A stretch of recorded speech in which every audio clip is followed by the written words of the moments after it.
Okay.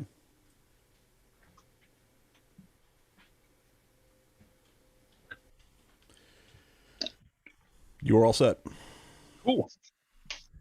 I think we'll wait a minute or two to let people filter in. Greetings, everybody. Welcome to our first ever public postmortem. This is something that we are going to try to do more in the future, if well, maybe hopefully none in the future, but as needed, to kind of keep the community abreast of concerns or problems with the platform. In this case, the result of an attack and our recovery actions and the basically lessons learned and how we're going to move forward. It is exactly 12 p.m. Mountain Time right now. I will give everyone 1 minute to filter in, and then I'll begin with the diving into the document. I'm not going to share the document. The document was linked in. I can link it again in chat here, and the document was linked in the invite. But I'm not going to share it on my screen. I think like literally rote reading text as a presentation format is kind of boring. But I will be covering everything in the document, and then we'll have some time at the end that we'll reserve for community questions and concerns. In this case, I understand there's probably a lot of concern around, if you downloaded the malicious installer and kind of the results of kind of what we found.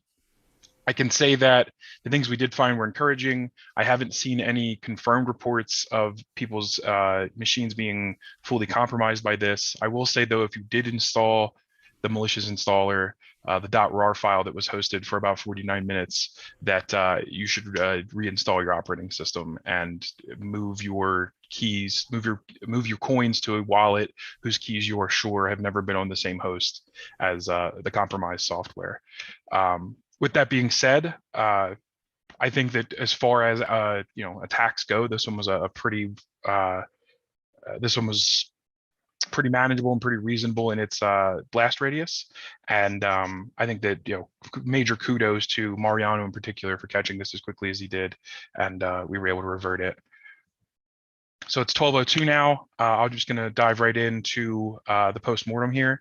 So at approximately 09:15:04 UTC on Monday, May 10th, the user account BitMEXBot edited the install instructions page on the wiki, which added a direct link to a third-party host not associated with the Chia project. This is an attack vector that required us to have some trust in the community. We will be changing our pattern around releasing install instructions and the wiki in the future to avoid this sort of attack being possible. So the malicious file, it's the rvmis.com vendor URL that you've seen. That's actually been removed now by the host. At about 9:30 UTC, reports began to come into the tech support channel on Keybase. At about 10:00 UTC, Chia operations personnel began investigating the malicious edits and began corrective actions. By 10:03:52, so just under 4 minutes later, Mariana had reverted the malicious change and locked the wiki to prevent further malicious installs and downloads.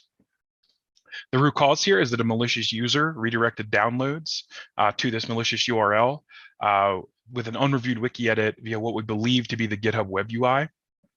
As you can see below that, we have the relevant commit history where the change comes in from the malicious user, and then the timestamp on Mariano's commit to revert that back. Mariano, the resolution recovery is that Mariano published a fix to the malicious URL immediately upon noticing, and we locked the wiki. The link was live for about 49 minutes. We then asked GitHub to ban the malicious user for nefarious acts in our repo. This action took about 48 hours, but that user has now been banned from GitHub, so we should not see more behavior from them across the platform, as well as everybody being locked from being able to edit for the time being. We had some security professionals from the community reach out to offer some analysis for us, and that's where these malicious file findings come from. With respect to their free time and keeping them and helping them contribute to the community without putting a target on them. We're not going to call them out specifically, but there were several security professionals in the community who donated their time to this, and I really appreciate their help with this because as an open source project, it's really great when we can get community contribution on that level. So the main findings here are that the WinRAR file contained two Win32 executables. One was a renamed malicious file Chia-1.1.4.exe, and then a mkvtool.exe. These two files work together to do several things. On some hosts that were not Windows hosts, they were, I believe, these acted as a fork bomb. That matches the findings that Mariano had, and I believe that may have been intended to cover the tracks of what it was actually doing on Windows hosts. It appears to deploy an mkvtools package that unpacks an image and begins the installation of backdoors. Typical Trojan horse behavior here. We have a list of the files that it edits there below. That basically that's the payload of files that were delivered by that MKV package spinning up as its end goal. Network traffic analysis of the installation showed that traffic using Windows background task scheduler service, as well as the host transfer binary. These IP addresses were pointed to several large hosting providers. Those IPs have been, as far as I know, added to some global blacklists. I don't believe that's going to be a huge win really there, because those IPs probably just ephemeral hosts that have now, they've now taken down their nefarious hosting of the files from those platforms. But if not, the platforms have been made aware, and so they can, take necessary actions on their end. The virus total details is linked here.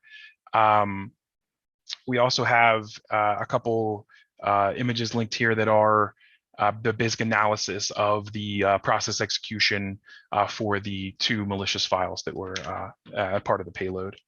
I believe, and this is based on just my understanding with my conversations with the security people in the community, that it is unlikely that your keys were compromised by this software, but you should always treat any malicious software as if it has compromised your entire host. The best practice, as I said, is to reinstall your operating system from zero, saving any files that you must save to a separate location, any important documents, things like that, and then scanning those for malicious edits with some third-party tool.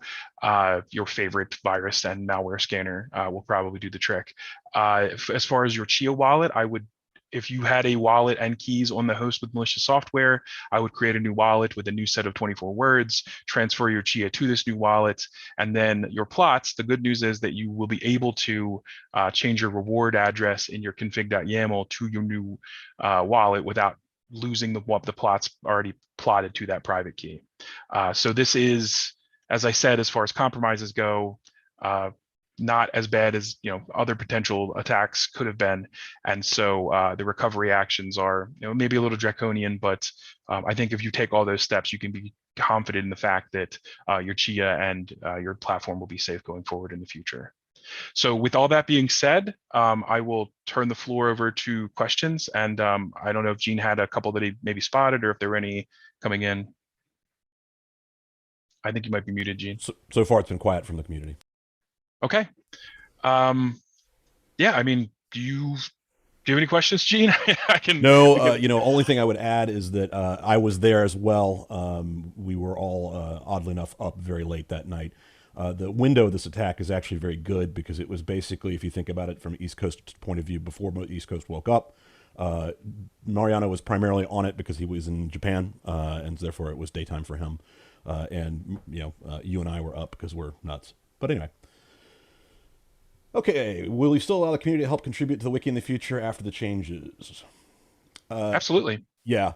What we've done for certain trusted folks in the short run, excuse me, is make them outside collaborators on the GitHub repo. That is a short-term fix. What we will probably be doing is just taking the install page out of the wiki and letting the rest of the wiki be back to, full random edit. Give us a few more days on that, though. There was another question. Any plans to further separate private key from farming operations? You can't get away from having a private key for your farmer. You can get away from not having the receive address be on your farmer. So you can have a separate set of keys that you use outside. The There is a plan very soon to go to a totally new way that we secure keys to support the Ledger Nano X and other things. And that's where we're going to also fix the Linux somewhat bad implementation of key storage. But on Windows and on Mac, you actually are using the OS keyring. So as long as your OS password is fair to good, you should be very secure on those platforms for your keys. Go ahead, Justin. We had one more that they asked what the plan was as far as contributing to the wiki. We're going to continue using the GitHub wiki. We're going to remove installer instructions from that. Well, links to them. We'll leave the install instructions up, but we're going to remove hard links to any software from the wiki, and that way it can remain a community editable thing. And any malicious edit would be informational and not be able to link to software and remove the attack vector, essentially. We also intend to set up some better community resources. We've been talking about a question and answer type platform. There's been some other ideas kicked around internally. We haven't settled completely on what that will be, but we understand that there's some room for improvement there, and we're actually hiring some people in that space to kind of help us grow our documentation and educational posture to be easier to ramp into. Question about attribution. Yeah. I can make some uneducated guesses. The origin of the malware was somewhere in the Eastern Bloc, likely Ukraine or one of its neighbor states. That implies some things if you know about the larger crypto community in that region. I would say that it's maybe unfair to speculate, other than someone who had a vested interest in, kind of trying to punch Chia in the face. Extrapolate from that what you will, but as with any group of people, there are going to be some bad eggs. And I think it's honestly just someone who, saw an opportunity and felt like maybe they would benefit financially from, maybe causing some drama in the Chia community. Though I caution that it's always hard to do attribution unless you're the NSA. Yeah. Let me double check on Keybase, see if there's any questions there. It looks like we have not gotten initial questions on this. Let's see.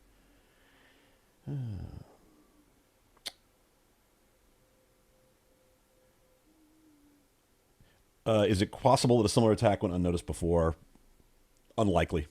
No, 0% chance. I mean, you go home the Git history. I highly recommend it. Right, like the reason we have everything open source and everything above board and everything on GitHub is so that you don't have to trust me. You can go look. I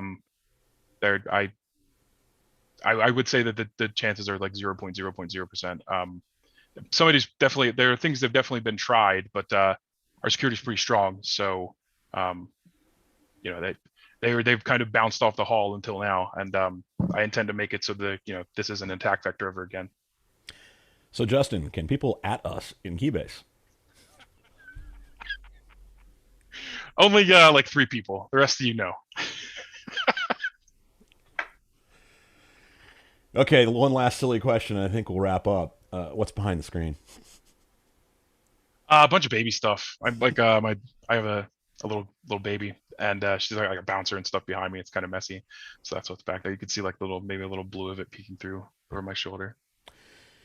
Okay, so we'll be here in about 24 hours again to talk about the blockchain slowdown. That's tomorrow at 11 a.m. Pacific Daylight Time. So again, a little under 24 hours from now. Thanks, everybody, and we'll see you guys tomorrow. Thanks, everybody. Appreciate it.